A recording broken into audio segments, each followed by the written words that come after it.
नमस्ते सभी को। इस एक्सप्लेनर में आपका स्वागत है। आप जानते हैं, अगर आपने कभी किसी निर्मित उत्पाद को अपने हाथों में पकड़ा है और इस पूरे जटिल पारिस्थितिकी तंत्र के बारे में सोचा है जो इसे जीवन में लाता है, तो आप निश्चित रूप से सही जगह पर हैं।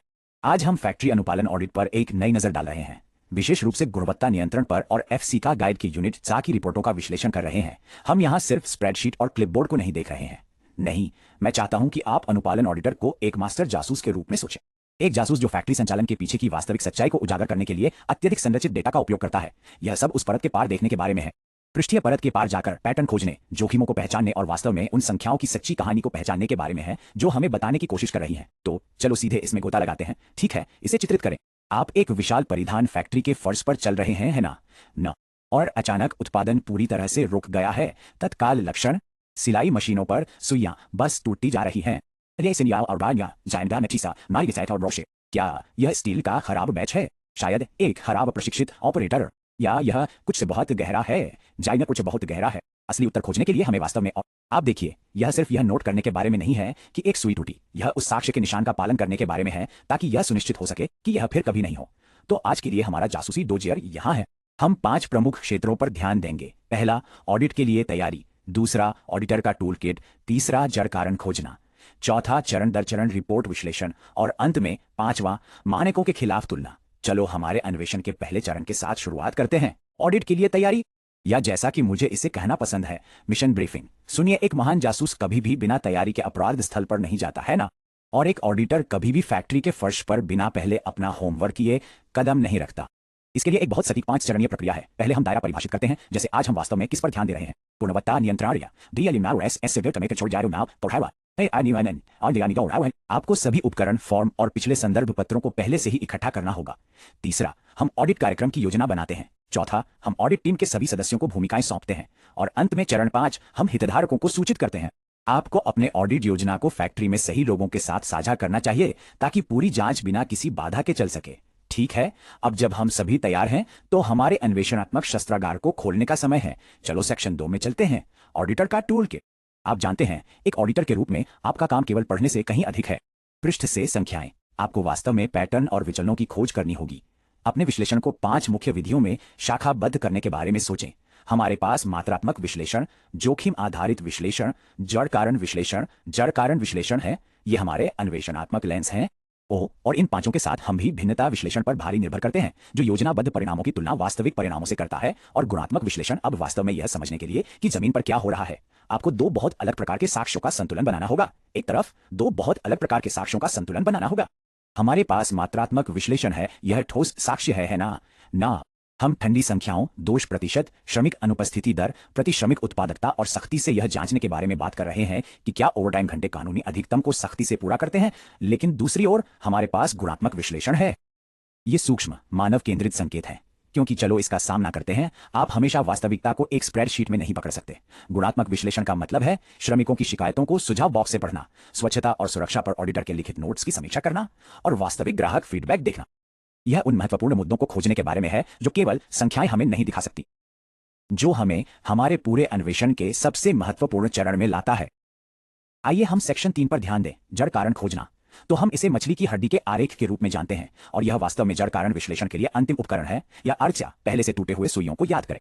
खैर, अगर हम बस सुई को बदलते हैं तो हम वास्तव में केवल एक लक्षण का इलाज कर रहे हैं। इस आरेख की रीढ़ का पालन करके हम 6 विशिष्ट श्रेणियों पर ध्यान देते हैं: मशीन, विधि, व्यक्ति, सामग्री, माप और पर्यावरण। और इस संरचित दृष्टिकोण के माध्यम से हम वास्तव में यह पता लगा सकते हैं कि जड़ कारण कोई लापरवाह ऑपरेटर नहीं है। यह वास्तव में सामग्री द्वारा प्रदान की जा रही गलत सुई का आकार हो सकता है, या मशीन पर वास्तव में खराब नियमित रखरखाव। हमें सतह से गहरा खुदाई करनी होगी, और यही डेटा वास्तविक मानव प्रभाव से जुड़ता है। बस इन सामान्य लक्षणों को उनके वास्तविक जड़ कारणों के खिलाफ देखिए। एक फैक्ट्री शायद बहुत उच्च श्रमिक टर्नओवर दर की रिपोर्ट कर सकती है। अब एक रिपोर्ट पर यह सिर्फ एक सूखी अनुपालन विफलता है, लेकिन जड़ कारण, यह खराब वेतन या वास्तव में खराब कार्य स्थितियां हो सकती हैं, या अचानक सुरक्षा उल्लंघनों में वृद्धि के बारे में क्या। असली अपराधी लगभग हमेशा व्यक्तिगत सुरक्षा उपकरण या पेय और अपर्याप्त प्रशिक्षण की कमी होती है। उस सच्चे जड़ कारण को खोजकर हम सहानुभूति के अंतर को पाटते हैं। हम वास्तव में एक सूखी सांख्यिकी को फिर से एक हल करने योग्य मानव समस्या में बदल देते हैं। ठीक है, तो हम इस सभी साक्ष्य को बिना पूरी तरह से अभिभूत हुए कैसे संसाधित करें? चलो सेक्शन 4 में चलते हैं। चरण दर चरण रिपोर्ट विश्लेषण, यह सब एक अद्भुत व्यापक रिपोर्टिंग प्रवाह में बनता है। बस इस पाइपलाइन के माध्यम से डेटा की विशाल मात्रा के बारे में सोचें। हम सबसे ऊपर से डेटा इकट्ठा करने से शुरू करते हैं, तेजी से इसे सत्यापित करने के लिए आगे बढ़ते हैं और फिर अपने मात्रात्मक और गुणात्मक समीक्षाओं में गोता लगाते हैं।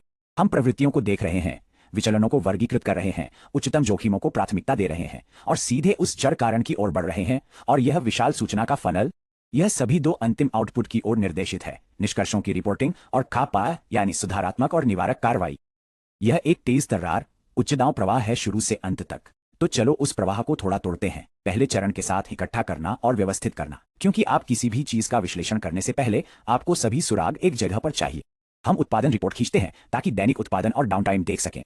हम गुणवत्ता निरीक्षण रिपोर्ट लेते हैं, आक्यूएल या स्वीकार्य गुणवत्ता सीमा परिणामों पर विशेष ध्यान देते हुए। हमें आग सुरक्षा और श्रम कानूनों जैसी चीजों के लिए अनुपालन रिपोर्ट की आवश्यकता है। हम किसी भी शिकायतों की जांच करने के लिए श्रमिक फीडबैक लॉग इकट्ठा करते हैं। और महत्वपूर्ण रूप से यह एक बड़ा है, हम फैक्ट्री के इतिहास को समझने के लिए पिछले ऑडिट रिपोर्ट खींचते हैं। इस सभी को व्यवस्थित करना शुरू करने से पहले, जाओ करने से पहले, बिल्कुल गैर परक्राम्य, जब हमारे पास सभी डेटा हो तो हम दूसरे चरण पर जाते हैं जो रिकॉर्डों की सत्यापन है, और फिर तीसरे चरण गणनाएं। अब चलो एक सेकंड के लिए धीमा हो जाए ताकि हम अपने मात्रात्मक विश्लेषण में उपयोग की जाने वाली सटीक गणित को देख सकें। दोष प्रतिशत सूत्र सुपर सरल है, लेकिन यह कितना शक्तिशाली है। आप बस दोषों की कुल संख्या लेते हैं, उसे कुल उत्पादित टुकड़ों से विभाजित करते हैं और उसे बग से गुणा करते हैं। सच में वह एकल संख्या एक फैक्ट्री की पूरी गुणवत्ता नियंत्रण प्रक्रिया के बारे में बहुत कुछ कहती है। और हम उसी सटीक गणितीय लेंस को श्रमिकों पर लागू करते हैं। अनुपस्थिति प्रतिशत की गणना की जाती है। अनुपस्थित श्रमिकों की संख्या लेकर उसे कुल श्रमिकों से विभाजित करते हैं और बग से गुणा करते हैं। अब अगर आप एक बहुत उच्च अनुपस्थिति दर देखते हैं तो यह एक बड़ा लाल झंडा है। यह एक तात्कालिक संकेत है कि जिसकी आवश्यकता है उन गुणात्मक श्रमिक फीडबैक लॉग में गहराई से देखने की जो हमने पहले चरण में इकट्ठा की थी, जो वास्तव में हमें चरण 4 और 5 में ले जाता है। चरण 4 हमारा गुणात्मक समीक्षा है।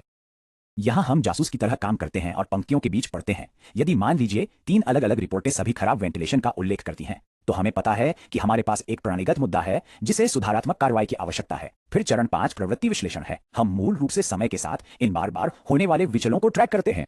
क्या पिछले महीने हमने जो अवरुद्ध अग्नि निकासी पाई थी वास्तव में ठीक हो गई? क्या ये सुई टूटने की घटनाएं अधिक बार हो रही हैं या कम? हम इस प्रवृत्ति रेखा का उपयोग करते हैं यह देखने के लिए कि क्या फैक्ट्री वास्तव में सुधार कर रही है, और यह हमें सीधे प्रभावी सुधारात्मक और निवारक कार्रवाई या खापा की ओर ले जाती है। ठीक है, तो हमारे पास हमारे साक्ष्य हैं और हमने अपना विश्लेषण किया है। अब हमारे अन्वेषण के अंतिम चरण का समय आ गया है।